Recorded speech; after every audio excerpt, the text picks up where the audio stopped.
오늘 저는 여러분과 함께 엘리야의 우울증이라는 제목으로 말씀을 나누고자 합니다. 우울증은 겉으로는 뚜렷한 정세가 보이지 않으나 속으로는 엄청난 고통을 갖다주는 마음의 병입니다. 우울증이라는 스트레스는 집을 무너뜨리는 무게와 같이 우리의 삶을 짓누르는 것입니다. 지붕이 너무 무거워 기둥이 서서히 금이 가다가 갑자기 와르르 무너지는 것 같고, 혹은 무서운 폭풍이나 홍수가 와서 밀어 닥쳐 순식간에 집을 무너뜨린 것 같습니다. 어떻든 우울증이란 과도한 스트레스로 인하여 정신력이 고갈되어 자라는 집이 무너져 버리는 것입니다. 세계보건기구와 하버드 대학에서는 2020년 인류를 괴롭히는 3대 질병으로 우울증을 꼽고 있습니다. 통계청이 발표한 작년 우리나라 자살자 수는 12,174명으로 하루에 34명이 자살을 하고 45분마다 한 명씩 스스로 목숨을 끊는 것으로 나타나 있습니다. 이러한 자살률은 10년 전에 비해 2배 이상이나 되어 OECD 국가 가운데 가장 높은 자살률을 기록하고 있습니다. 그런데 자살한 사람의 70%에서 80%는 모두 다 우울증에 걸려서 자살한다는 것입니다. 오늘날 대부분의 사람들의 정도가 다르나 우울증을 경험하기에 우울증은 마음의 감기라고 부르기도 합니다. 저 설교를 듣고 계시는 여러분도 1년에 몇 번씩 마음의 감기인 우울증이 엄습해 오는 것을 체험했을 것입니다. 심각한 우울증은 생활을 불안하게 하고 가정을 파괴하며 죽음으로까지 몰아갑니다. 우울증은 겉으로는 뚜렷한 정세가 보이지 않으나 과도한 스트레스로 인하여 정신력이 고갈되어 자라는 집이 무너져버리고 마는 것을 말하는 것입니다.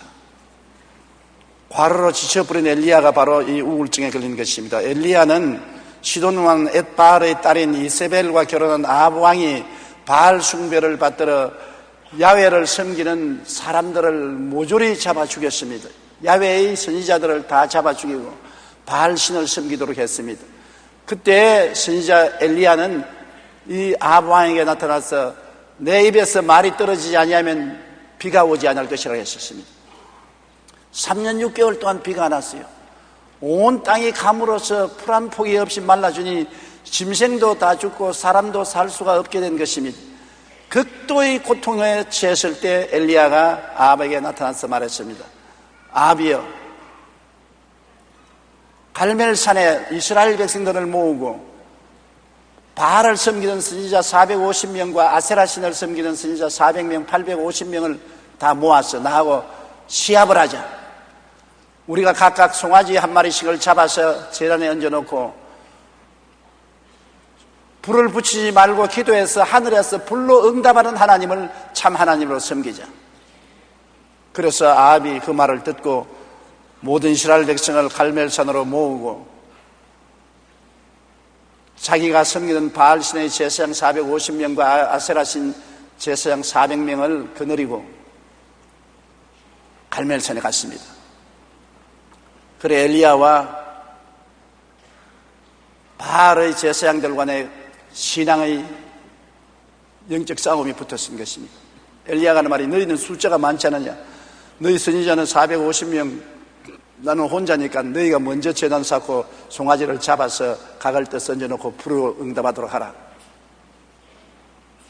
그래서 그들이 먼저 제단을 쌓고 송아지를 잡아서 장작 위에 펼쳐놓고 바알이여 바알이여 응답하소서 응답하소서. 바알은 불의 신입니다. 그러므로 마땅히 불로서 응답해야 되는 것입니다. 바알이여 바알이여 응답하소서. 아침에서 정오까지 고함을 쳐도 안 됩니다. 그러니까 엘리야가 조롱을 합니다. 너희 신이 잠자는가 보다. 더 고함을 쳐 깨워라. 여행을 하는가 보다. 빨리 불러들여라. 너희 신이 이제는 신대기를 그만두었는가 보다. 외쳐보라. 이 말에 조롱을 당하니까 바알의 선지자들이 뛰고 꿀리고 몸을 칼로 베고 피를 흘리면서 부르짖어도 저녁이 되어도 응답이 없습니다. 저녁 소재들쯤 되어서 그 다음에 엘리야가 그럼 내가 하겠다. 무너진 12제단을 쌓고 그 위에 장작을 펴고 소를 잡아서 그 위에 펼치고 물을 갖다 붓고 또 붓고 불을 부어서 물이 흥건히 도랑에까지 차게 했었습니다.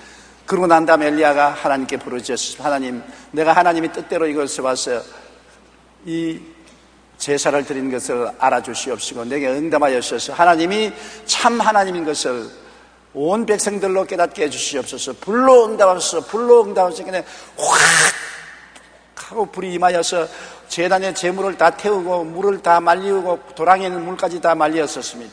그러자 모든 백성들이 엎드려서 야훼 그가 참 하나님이라고 고함을 치고 하나님을 섬기라고 고함을 쳤습니다. 그러자 엘리야는 이 모든 바알의 제사장들을 잡아라, 한 놈도 도망치지 못하게 하라.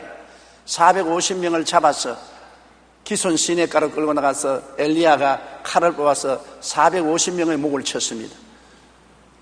하나님께서는 우상을 섬기는 자에 대해서는 무자비한 것입니다. 인정사정 볼 것 없습니다.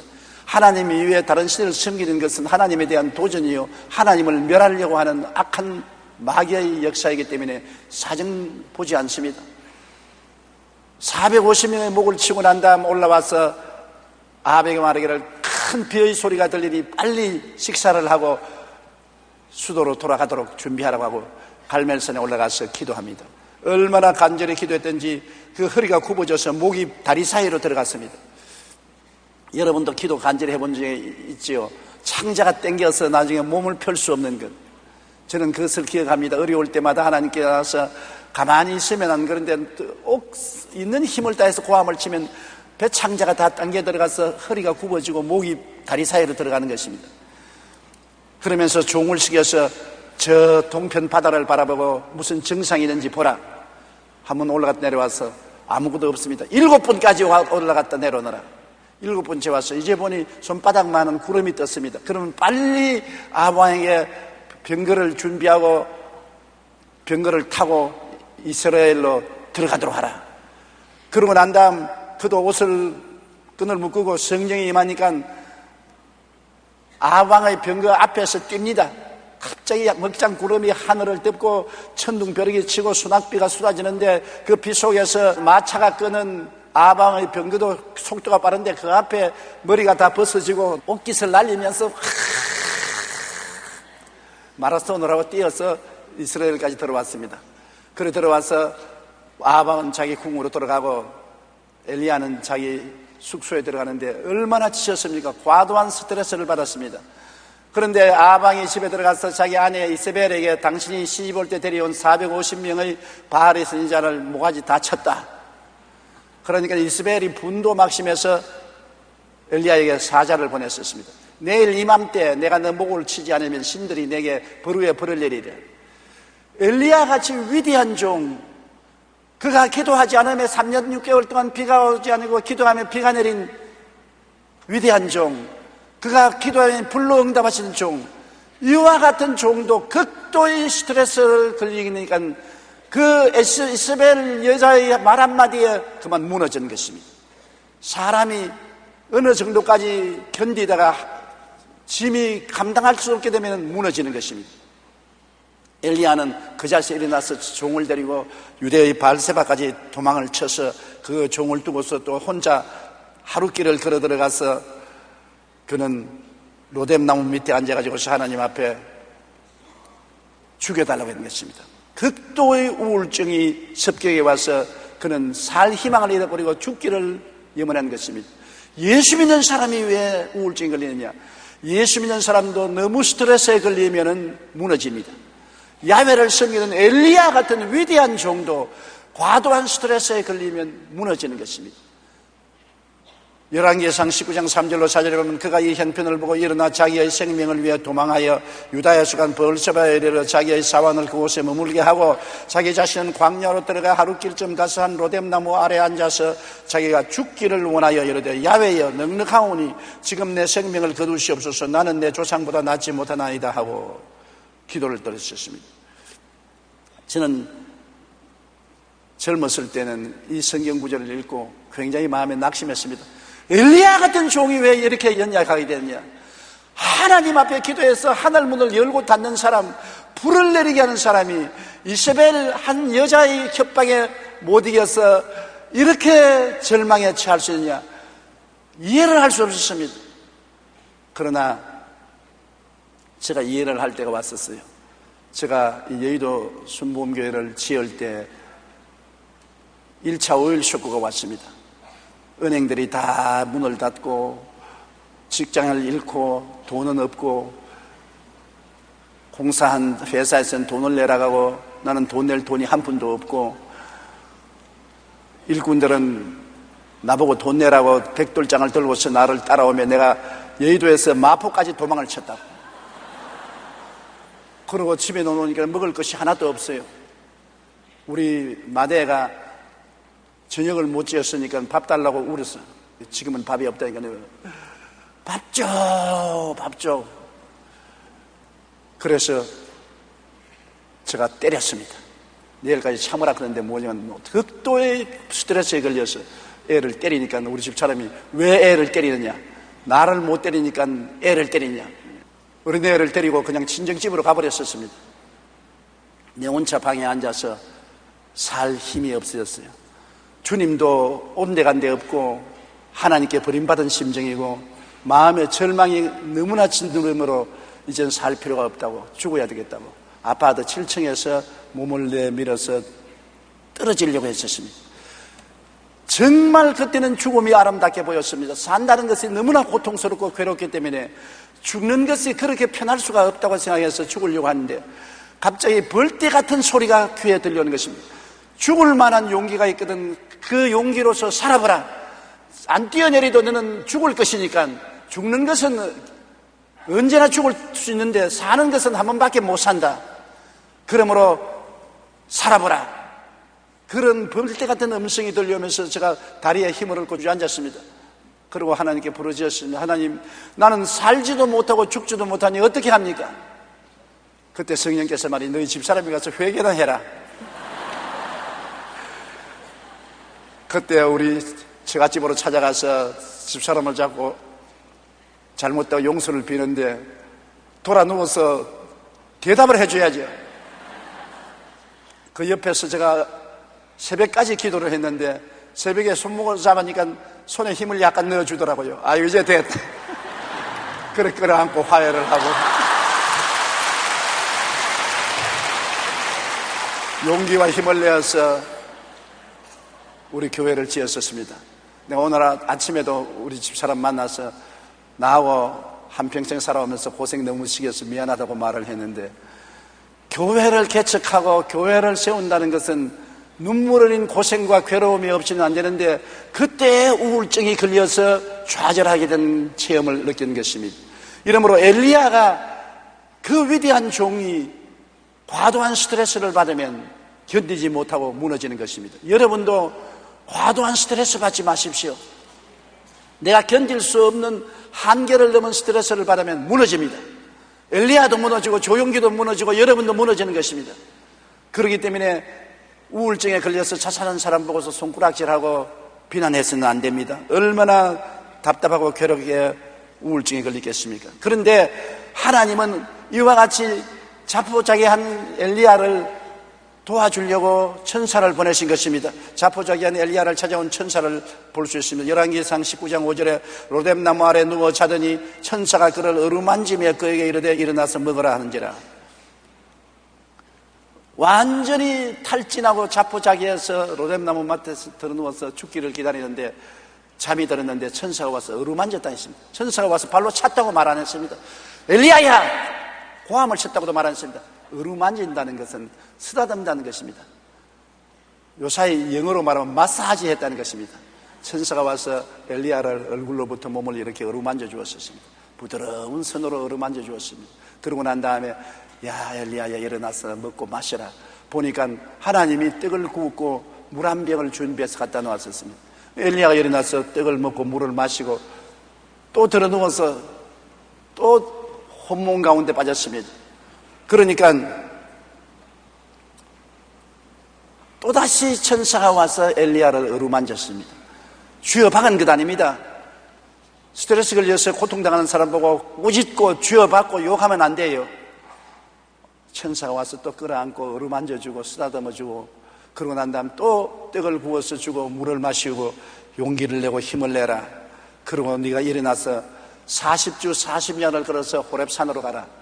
운동을 하라는 것입니다. 그래서 엘리야가 떡을 먹고 물을 마시고 일어나서 걷기 시작한 것입니다. 40주 40야를 걸어서 호렙산에 가서 불 속에 들어가서 하나님께 엎드려 기도하다가 하나님의 음성을 듣고 그 마음이 새로워지고 새로운 사명을 받게 된 것입니다.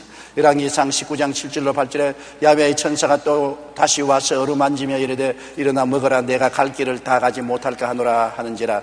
예, 일어나 먹고 마시고 그 음식의 힘으로 의지하여 40주 40야를 가서 하나님의 호렙에 이르느니라. 호렙산에서 그냥 놀한 것이 아닙니다. 호렙산 구울에서 하나님을 만난 것입니다. 하나님께서 엘리야가 기도하는 가운데 고요하고 잔잔한 음성으로 찾아와서 엘리야를 위로해주고 새로운 사명을 주어서 그는 우울증에서 회복되고 일어날 수 있었던 것입니다. 그러면 오늘날 우리의 우울증을 어떻게 처방해야 되겠습니까? 엘리야의 경우를 통해서 우리가 우울증에 걸릴 때 어떻게 처방합니까? 우리 남편이 우울증에 걸릴 수도 있고 아내가 우울증에 걸릴 수도 있고 요사이 과도한 경쟁 때문에 자녀들이 공부하다가 우울증에 걸릴 수도 있는 것입니다.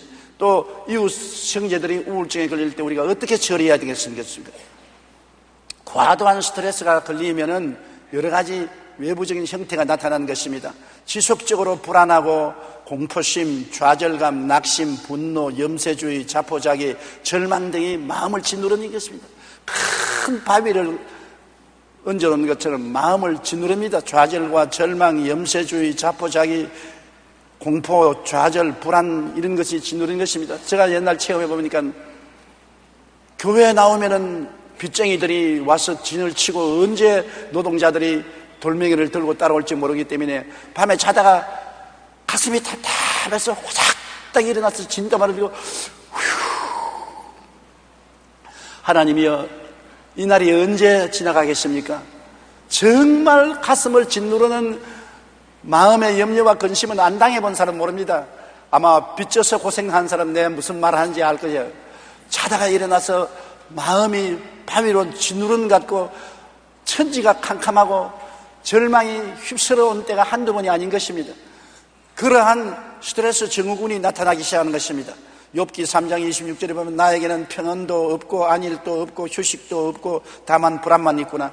마음에 휴식이 없습니다. 불안이 안개같이 마음을 덮어씌울 때가 있는 것입니다. 그런데 그때 누군가 천사가 되어줘야 되는 것입니다. 그 사람은 이제 무너졌습니다. 엘리야처럼 무너졌습니다. 누가 천사가 되어줘야 되는 것입니다. 남편이 천사가 되어주는지 아내가 천사가 되어주는지 부모가 천사가 되어주는지 지역장 구역장이 천사가 되어주는지 누가 천사의 마음이 되어줘야 되는 것입니다. 선생은 필요 없습니다. 수술도 필요 없습니다. 교훈도 필요 없습니다. 완전히 스트레스에 걸려서 처참히 무너진 사람에게 필요한 것은 천사가 필요한 것입니다. 무너진 자아를 스스로 지탱할 수 없는 것은 얼마나 고통스러운지 압니까? 집이 기둥이 이제는 도저히 지탱하지 못해서 쩍쩍쩍 소리내고 와르르 무너지는 것입니다. 그 사람 보고 꾸중하면 합니까? 네 왜 스트레스에 걸리느냐? 왜 불안하느냐? 왜 절망하느냐? 왜 자포자기하느냐? 꾸짖어봤자 소용없어요. 자아가 자기를 지탱하지 못해서 무너진 것을 보고 욕을 해봤자 무슨 소용이 있어요? 밑에 가서 받쳐줘야지. 와서 도와주고 받쳐줄 사람, 어루만져줄 사람이 필요하지 교훈하고 꾸짖고 용하는 사람이 필요하지 않은 것입니다. 전도서 4장 9절로 11절에 보면 두 사람이 한 사람보다 나으면 그들이 수고함으로 좋은 상을 얻을 것임이라. 혹시 그들이 넘어지면 하나가 그 동물을 붙들어 일으키려니와 홀로 있어 넘어지고 붙들어 일으킬 자가 없는 자에게는 화가 있으리라. 한 사람이면 패하겠니 두 사람이면 맞설 수 있나니 세 겹줄은 쉽게 끊어지지 아니하나니라. 요사이 젊은이들 뭣도 몰라가지고서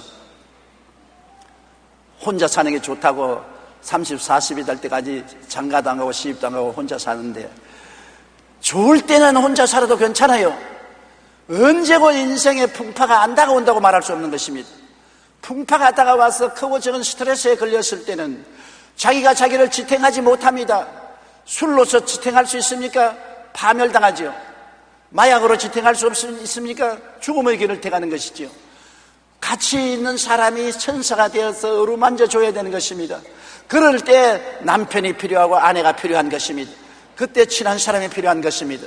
가랑비가 내리던 거리에서 갑자기 사람의 비명소리가 들렸습니다. 70세쯤 되어 보이는 할머니가 고통스러운 표정으로 자살을 하였습니다. 구급차가 와서 할머니를 곧 병원으로 실려갔고 달려온 경찰들이 자살 원인을 알아보기 위해서 할머니의 살던 아파트를 샅샅이 뒤졌습니다.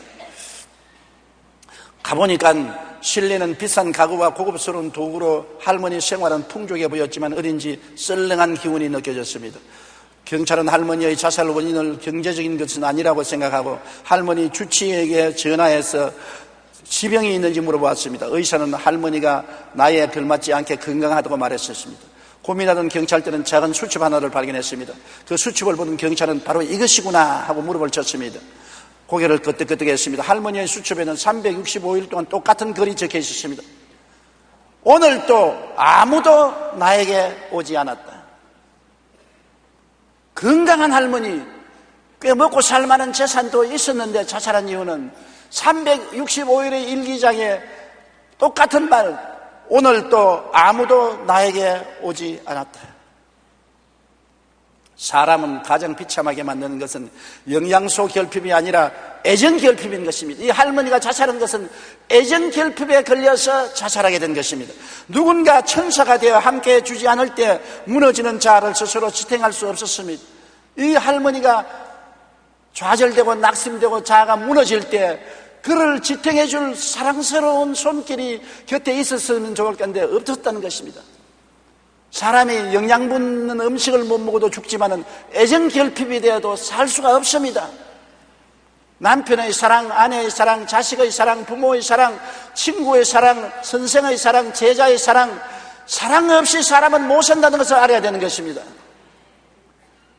사랑해도 좋고 안 해도 좋은 게 아닙니다. 여러분은 사랑받기 위해 태어난 사람인 것입니다. 하나님은 사랑이기 때문에 하나님의 형상과 모양대로 지음받았으므로 여러분은 사랑해야 되고 사랑받아야 되는 것입니다. 일본의 유명한 물박사 에모도 선생이 시험한 것 제가 전에도 말했죠. 밥 3그릇을 두고서 밥 1그릇은 보고 감사합니다, 사랑합니다. 둘째 그릇은 밉다, 너는 싫다. 셋째 밥그릇은 아무 말도 안 했습니다. 무관심했습니다. 보름 동안 그렇게 하고 난 다음 보니까 첫째 사랑합니다, 감사하는 밥그릇은 아름다운 누룩이 되어서 향기가 훨훨 났습니다. 둘째 밉다, 싫다 밥그릇의 밥은 썩었습니다. 셋째 무관심하고 내버리는 밥그릇은 썩어도 되게 썩어서 구린내가 등천을 쳤습니다. 차라리 밉다 하는 것은 썩기는 썩어도 덜 썩는데 무관심하게 내버려준 밥그릇은 완전히 썩어서 구린내가 납니다. 같이 살면서 싸우더라도 같이 사는 게 좋다고, 혼자 무관심하게 주면 썩어도 구린내 나게 썩어진다고. 그러기 때문에 결혼하는 것이 좋다고요. 사랑하면 더욱 행복하고 안 사랑하면 토닥토닥 싸우더라도 썩어도 좀 덜 썩고 혼자 있으면 완전히 썩어버린다고. 사랑 결핍증에 걸리면 완전히 썩어서 냄새가 나게 되는 것입니다. 그러므로 우리가 스트레스에 걸릴 때는 누군가가 천사가 되어줘야 되는 것입니다. 여러분 모두 한 사람 한 사람이 예수 그리스도 안에서 천사가 되어줘야 되는 것입니다. 천사는 와서 꾸중하고 호령하고 교훈하고 쥐어박는 것이 아니라 어루만져주는 천사가 필요한 것입니다. 누군가의 이해와 동정과 사랑의 대화의 손길이 필요한 것입니다.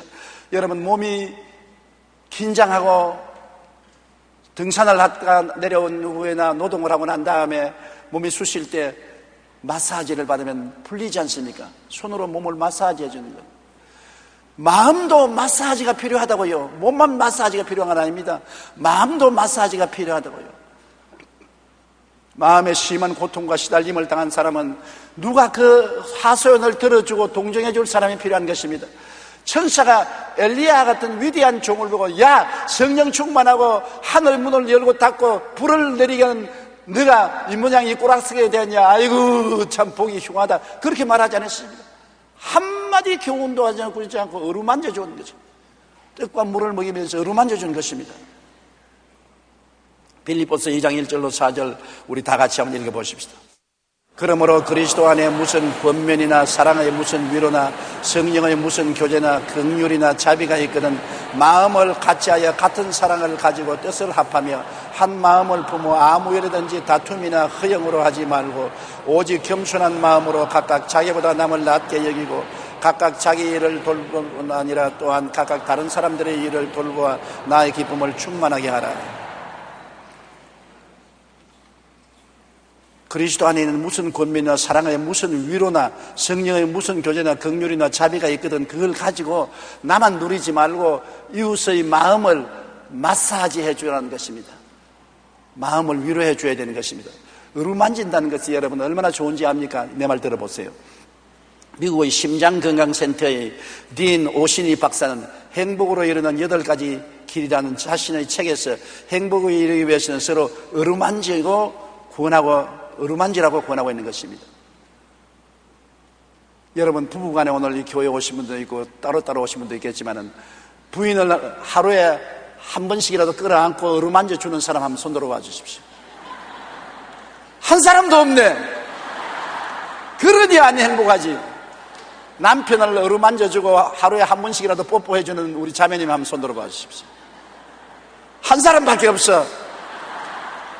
우리 한국 사람들은 예의 체면 차린다고 그러지 않은데 그 때문에 마음에 고통이 많고 슬픔이 많고 마음의 위로와 치료를 못 받는다고요.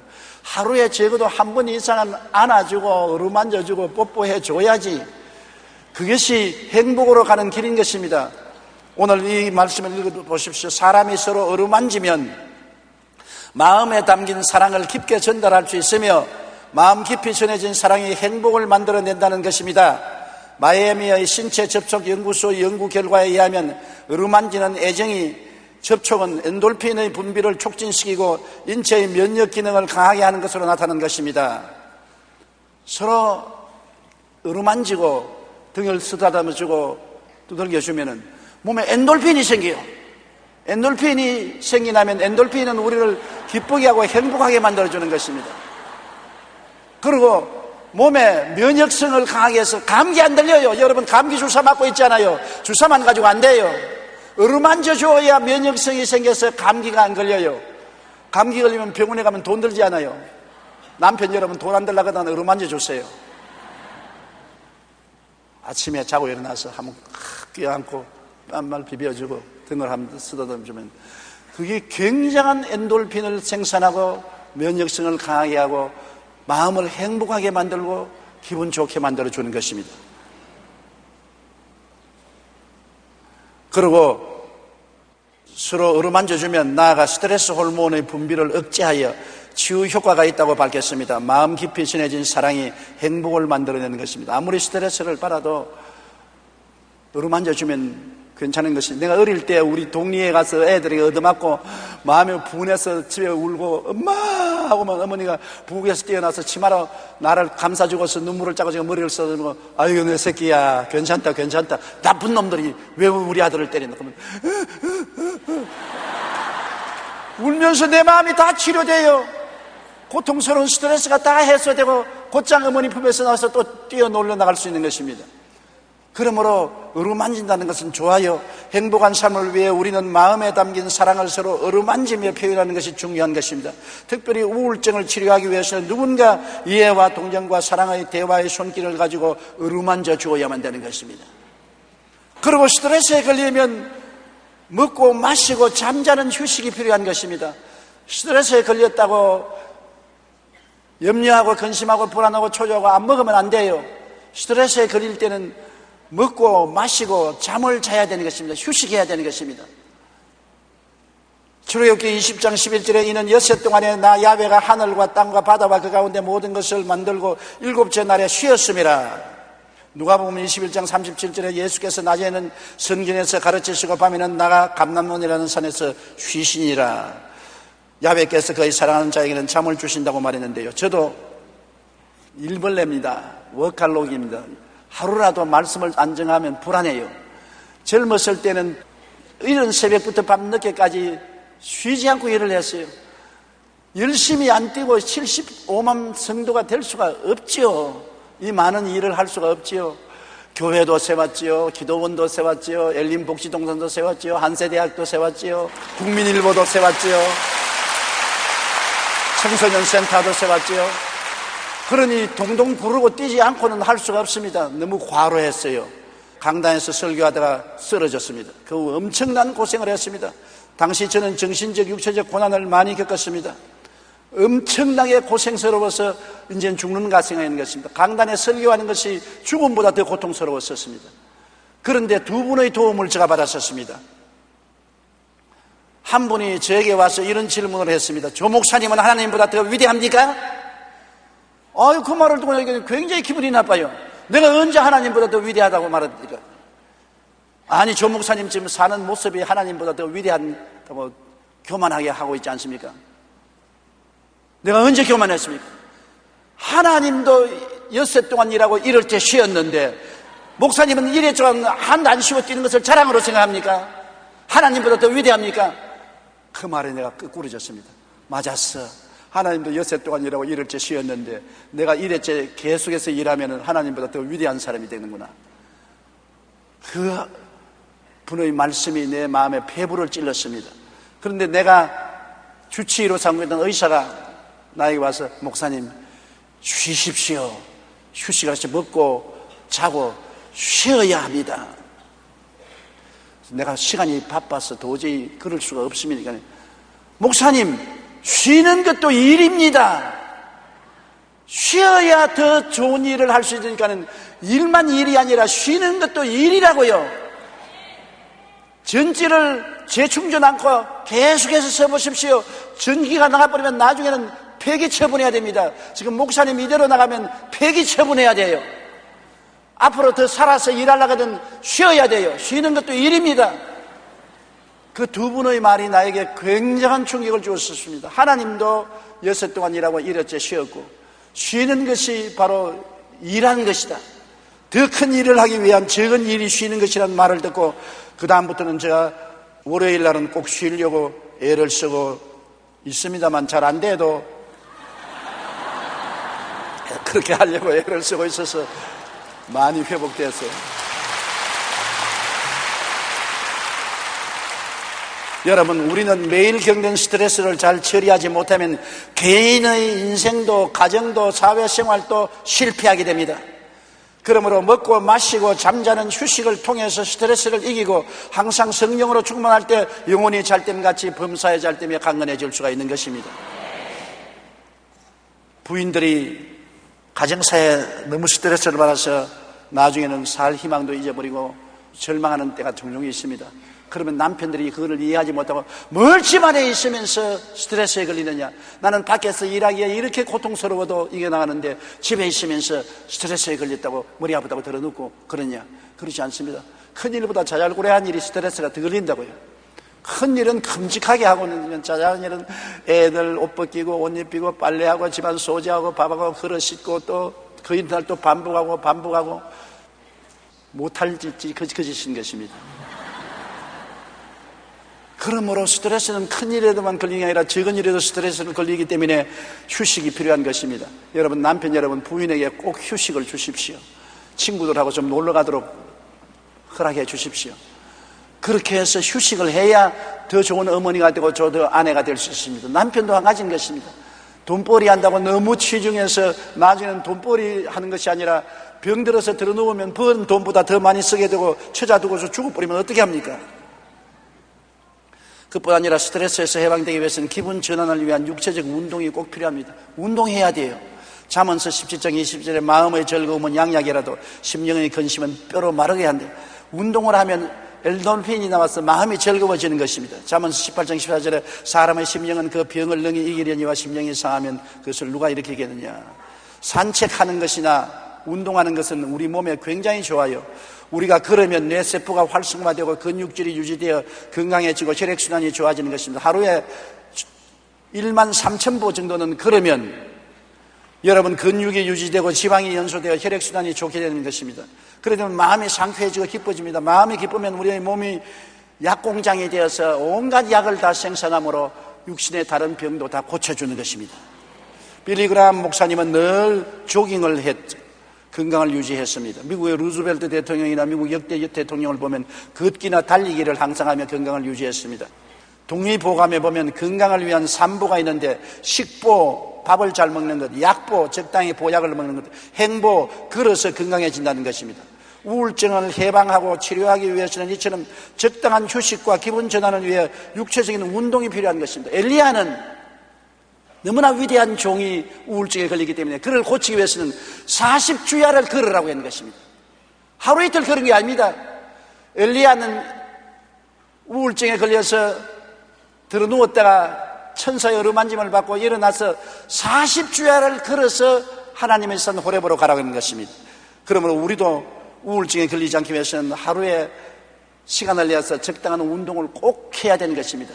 걷는 운동이 제일 좋다고 하니 여러분 동리를 주고 돌아도 좋고 헬스클럽에 가서 걸어도 좋고 운동은 꼭 하시기 바랍니다. 그 다음에 스트레스에 해방되기 위해서는 말씀과 기도와 하나님의 만남인 것입니다.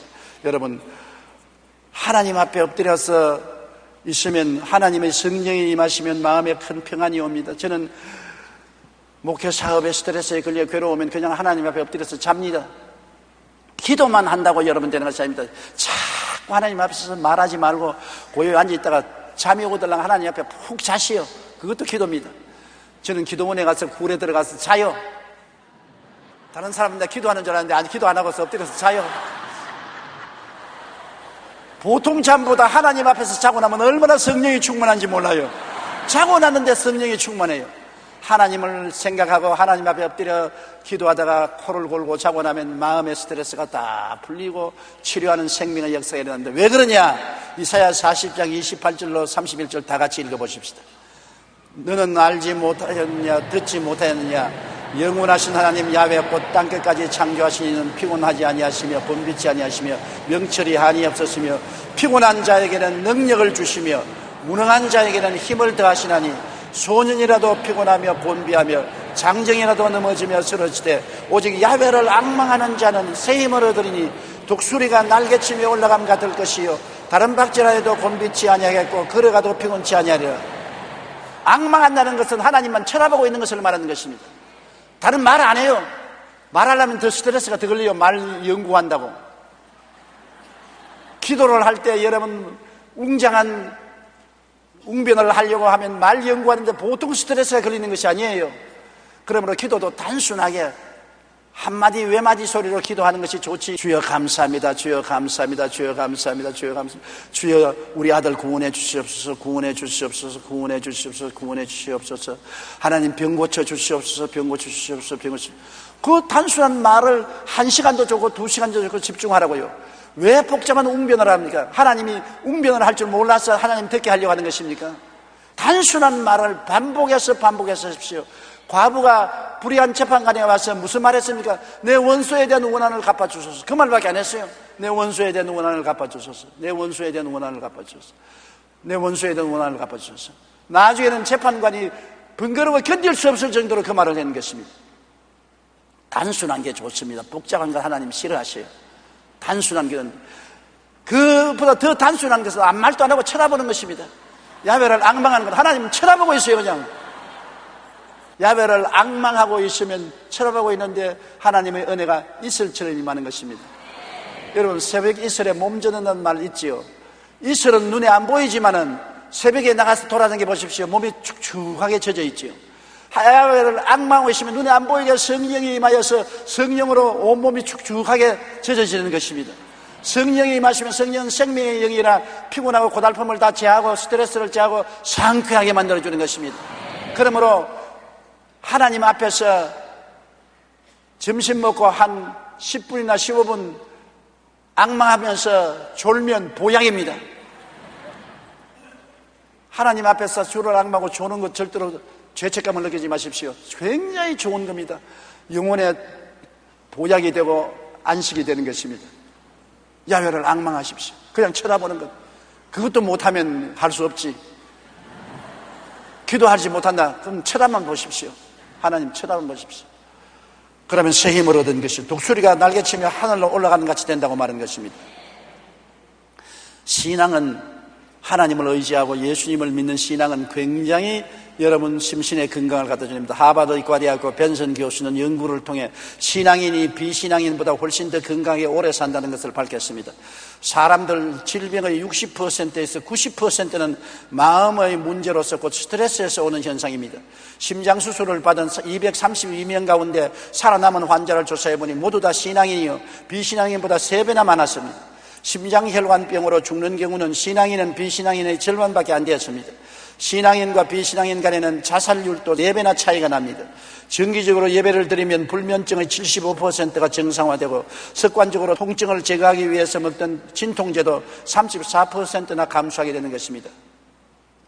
5년에 걸친 연구 결과 벤슨 교수는 신앙인은 비신앙인보다 더 좋은 건강을 누리며 병이 생겼어도 비신앙인에 비해 더 빠른 속도로 회복된다는 사실을 증명했습니다. 특히 기도는 스트레스 호르몬에 좋은 영향을 주어 혈압을 낮추고 마음을 평안하게 하며 심장 박동수와 호흡 조절과 그 외에도 건강에 많은 유익을 준다는 것입니다. 우울증은 마음의 병으로 시작된 것이므로 말씀과 기도와 하나님과의 만남을 통해 회복될 수 있습니다.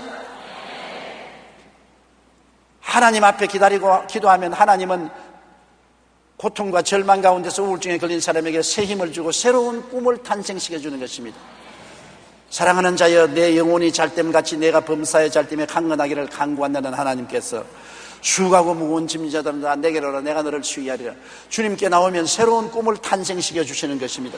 테레사 수녀가 미국을 방문하여 어떤 도시에서 간증을 하고 말씀을 전가하고 나오는데 여자 교우 한 분이 테레사 수녀를 붙들고 말했습니다. 나는 지금 자살하려고 결심했습니다. 도저히 더 이상 살아갈 수가 없어요. 이 말을 듣고 테레사 수녀는 말하기를 자살하는 건 좋습니다만은 칼가타에 따라와서 나와 한 달 동안만 같이 있다가 자살을 하세요. 그래서 테레사 수녀를 따라서 칼카타에 가보니 너무나 못 먹어 병들어 비틀어져서 눈도 어두워지고 벙어리도 되고 절름발이 되고 불쌍한 사람이 너무 많아서 그들을 치료하고 돌본다고 테레사 수녀하고 정신이 없어 한 달이 지났는데 테레사 수녀가 이제 돌아가서 자살하시지요. 아이고 수녀님 나는 못 가겠습니다. 이곳에 와서 내 삶의 보람을 느꼈습니다. 너무나 헐벗고 굶주리고 고통하고 가난한 사람 나보다 훨씬 삶의 좌절과 절망에 처한 사람들도 있는데 내가 이 사람들에게 비교하니 너무나 행복하고 축복받은 사람 아닙니까? 나의 여생을 이분들을 섬길 수 있다니 얼마나 가치 있습니까? 나는 삶의 새로운 가치를 얻었습니다. 그래서 칼가타에 남아서 수녀를 도와서 평생을 보냈다는 글을 읽어본 적이 있습니다. 여러분 스트레스가 끝이 아닙니다. 스트레스를 지나고 나면 새로운 꿈을 주시는 것입니다. 새로운 세계를 열어주시는 것입니다.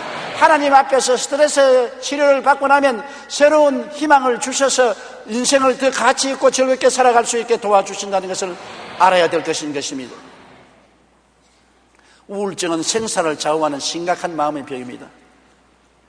최근에도 우리 한국의 유명한 탤런트들이 우울증에 걸려서 자살하는 것을 보았지요. 우울증을 가볍게 보지 마십시오.